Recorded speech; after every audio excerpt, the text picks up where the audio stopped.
December 26, 2024. Guys, you're looking at information coming out this afternoon. Notice your time at the very bottom this morning at 2:55 a.m. Eastern. Now, it's about the State Department, and it says the State Department's Global Engagement Center, called the GEC, accused of censoring Americans, shuts its doors. Now, it was occupying a very large space, had about 120 employees. We'll read through that, but it was costing us millions, over 50 million if I remember, but I think that's in the article below. Anyway, it's shut down, and what happened in the last few videos, you notice we were covering this new spending bill that they were trying to put forth. Well, they got it passed, but a lot of pork got cut from it, and this GEC money got cut. It wasn't part of it. And it made the Democrats boiling mad, but it's just part of making the nation survive. You got to cut the fat, and that fat's been growing in the swamp for way too long, guys. I guess swamp fat may be a new term. We maybe should get some T-shirts about slicing that fat off. Anyway, the Department of State has consulted with Congress regarding what steps to take next, basically. And again, this came out today. And what's happening, again, is they were slicing a lot of that pork off of the spending bill. They didn't quite get enough, but they saved enough to where things could be changed in less than 20 days now, right? 15 days or something like that. Anyway, or 14 maybe. This is part of removing the swamp. Now, don't think all of the creatures there will dry up. There will be agencies that the top tier will be absorbed into to try to continue that regime and their agenda. You understand what I'm saying? And guys, what has happened, and this is kind of why the swamp creatures are having to try to slither into new holes, is you've got a fellow named Brendan Carr. That's who's been appointed for the new FCC chairman by Trump. And I'm going to link to a video where he's on Fox News talking about this particular event. It will be linked just below. And when this thing was set up, the GEC, again, it was supposed to be for foreign entities. It wasn't supposed to attack the U.S. People, censor it, and have the money, over $60 billion, I think, we'll look at it, to more than likely 120 people. That would not be their salaries, but think of all the media payoffs to make sure that they were staying funded even when they're going out of business in the right hand, because that is one of the arms of this Global Engagement Center. Now, global engagement, again, it's supposed to be outside of the boundaries, but it had been used mainly against the political foes, I guess, of the Democrats. That's what our taxpayers money has been going to attack ourselves with, and it's time for that to end. Elon Musk has deemed the Global Engagement Center, established in 2016, the worst offender in U.S. government censorship and media manipulation, and its funding was stripped as part of the National Defense Authorization Act, the Pentagon's yearly policy bill. So you've got to realize we're talking about the head of the snake here. But I think it's multiple heads, but this is one of the heads. It's kind of the Medusa effect, but this is a very ugly one and very strong one that's starting to get taken out. And sometimes you wonder about our future president. Does he just really, of course he gets his kicks off by going on X and other platforms, his own, and rubbing this in the face of the Democrats, and you think it's just tit for tat, but sometimes I think there's some master chess moves being made. We've heard him twice now mention, or I have, it may have been more than that, mention that Canada should become part of the United States. Maybe not as one giant state, but, you got all the different provinces there. It could be their own states. But what he said, if you didn't see it, he says, I could lower your taxes by 60%. Now, and that's like dropping a pedal in the middle of a pool of water. It's going to start, those rings will start expanding out until it hits the edges continually. More and more people will be exposed to 60% break, and they already hate Trudeau, ready to throw him out anyway. But imagine the military is combining.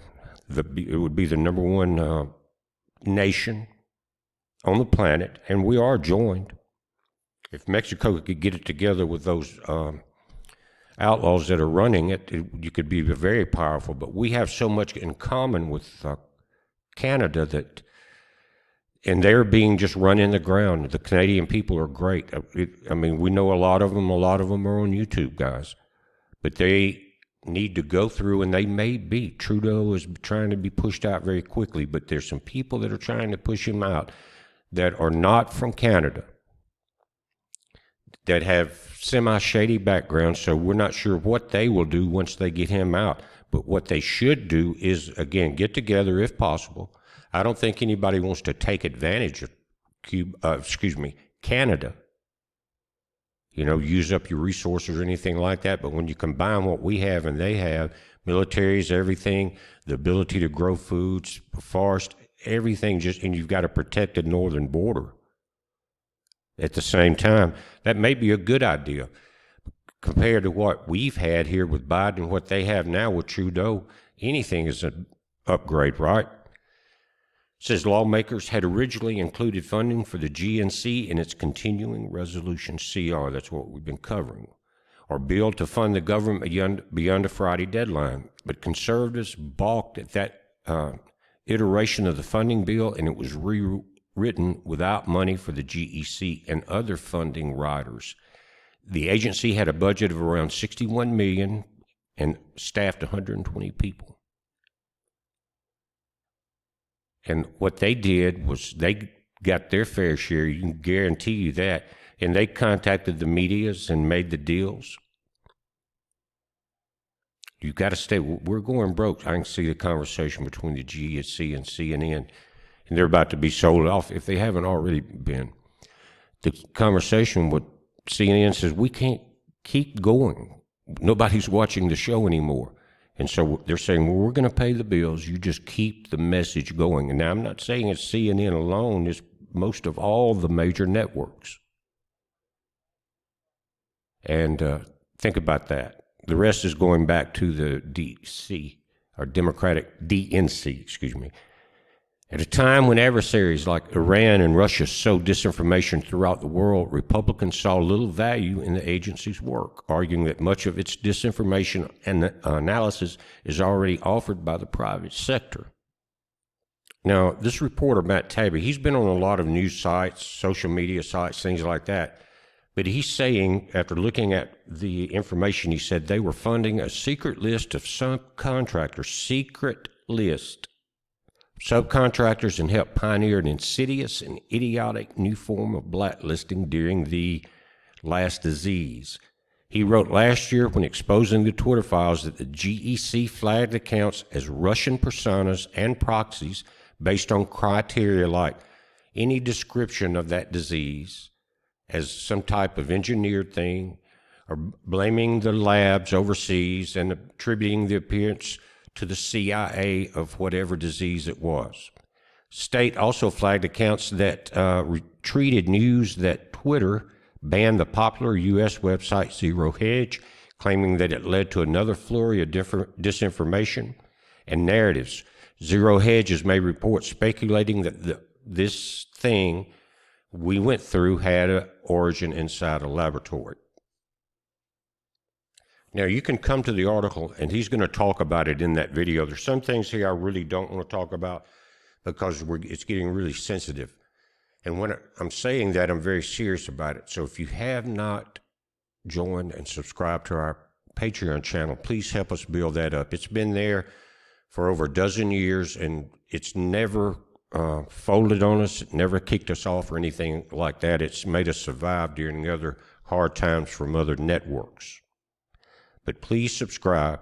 It's not very expensive at all, and you'll be getting information there if something happens, because I'm starting to dig a little deeper than I like to dig. You know that. And a lot of people aren't doing it because they'd rather cover their backs. I understand that. I understand it 100%. And I'm trying to do the same thing. But go there, and I'll put a link in there too. It's BP Earthwatch at Patreon. But go there, subscribe, because we'll have that if this gets taken down. And If nothing else, guys, go to bpearthwatch.com. There's a place that you can subscribe to our newsletter, right? All you have to do is give us an email address, not your name, not your phone number, anything like that. It will never be sold. That information is strictly goes into our email list. And what will happen is if I'm confined to YouTube or you don't want to subscribe to Patreon, which is understandable, then we will put the videos on our YouTube site. And if you're signed up, you'll get a notification like you do on YouTube through your email, though, right? BP Earthwatch has a new video up. So think about that right now, or at the end of the video. If you can, subscribe to our Patreon channel. And if you don't want to spend that money, that's fine. Go to BP Earthwatch. It's free. bpearthwatch.com. Scroll down, newsletter, sign in, just the email. You're going to be part of this as long as I'm alive and able to do videos. You'll have contact with us. Please do that now, or after the video. Now, if you read down this link that I'm going to put there, read it and watch the video, you'll notice a lot of three-letter agencies were part of this project. So that may tell you where a lot of the 61 mil went, right? And it also funded the Atlantic Council's Digital Forensic Research Lab. But again, all the major three-letter agencies are here.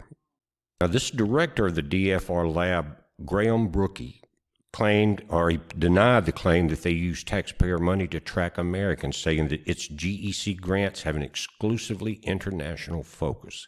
Of course, we've had nothing from the father of lies and his children, but lies in the last 4 years. 2020 report from the Republican-led House Small Business Committee criticized the GEC for awarding grants to organizations whose work includes tracking domestic as well as foreign misinformation and rating the credibility of U.S.-based publishers, according to the Washington Post, the worst rag out there. But how was the Washington Post propped up? You get it, right? They put a bundle of money into something and it spreads out like the tentacles of an octopus. Now, as I talked about, as these creatures slither into other holes in different swamps, that they may not be very safe there.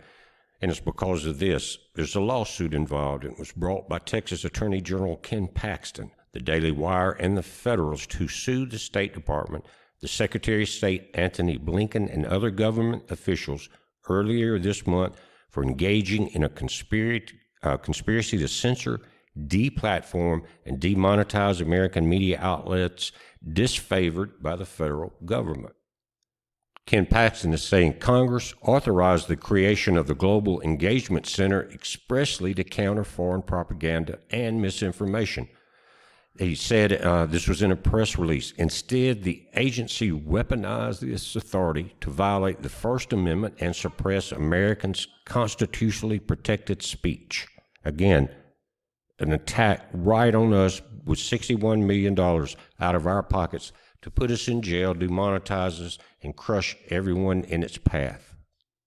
The complaint describes the State Department's project as one of the most egregious government operations to censor the American press in the history of the nation. The lawsuit argued that the Daily Wire, the Federalist, and other conservative news organizations were branded unreliable or risky by the agency, starving them of advertising revenue and reducing the circulation of their reporting and speech, all as a direct result of the State Department's unlawful censorship scheme. Meanwhile, America's First Legal, headed by Stephen Miller, President-elect Donald Trump's pick for Deputy Chief of Staff, he was in that last administration also, he revealed that the GEC had used taxpayer dollars to create a video game called Cat Park to inoculate youth against disinformation abroad. Guys, brainwashing. $61 million to brainwash the youth into a dystopian world. And this inoculation of the youth has been going on for a long time through our education system, guys. Think about the Antifa and all of the other crap. That's what does it. So you might want to check your kids' video games. The game inoculates players by showing how sensational headlines, memes, and manipulated media can be used to advance conspiracy theories and incite real-world violence, according to a memo obtained by American First Legal. Mike Benz, the executive director at the Foundation for Freedom Online, said the game was anti-populist and pushed certain political beliefs instead of protecting Americans from foreign disinformation, according to the Tennessee Star. So we're seeing a lot of darkness getting exposed, and we got to be very careful. Just like the Founding Father says, you can't give them any slack. They'll take over and crush your country. So we got to stay on top of it. I don't think we've got to worry about another 20 years or so of having to do it. I think things are escalating too fast around this planet. The Russian ship that they sank with that big oil spill, they said it had some kind of misfunction a couple of days ago. Now today they're saying that it was hit with 3 explosions. And that's how World War II started, guys. Remember, German submarines were not only sinking our ships, but European ships trying to get ammunition and food and transport troops and everything all over the world. And that's how it started, this sabotage of the oceans. And they're saying we're not at full war yet, but you look at who all's getting bombed. The Houthis are getting blown apart. You're talking about Ukraine is falling. Very bad. They almost have no electricity. Their only steel producing mill has been captured by the Russians, and that's how they make their armaments. They almost have no electricity. Undersea cables are being cut left and right now. Europe is going to be in for a terrible winter. But anyway, here in the U.S., guys, we are seeing at least some relief from this type of information. We just hope and pray that I hope and pray this administration continues, it stays true to its cause, and is protected by the hands of our Father in heaven as we go through this inauguration and through the next 4 years, because we've seen a few presidents go down after inauguration, haven't we, guys? Anyway, just an update on this, and take this type news not as bad news or scary news, but as, thank goodness, somebody's doing something. And not only are we seeing them fold, we're seeing deeper into the actual picture, right? I mean, we're seeing deep inside of how it was happening, not just that money was being wasted, but this was happening. Anyway, I can hear my husky scratching on the office door right now, and so I'm going to leave you guys with it. Again, have a very safe holidays. God bless you. It's a heads up. Be safe.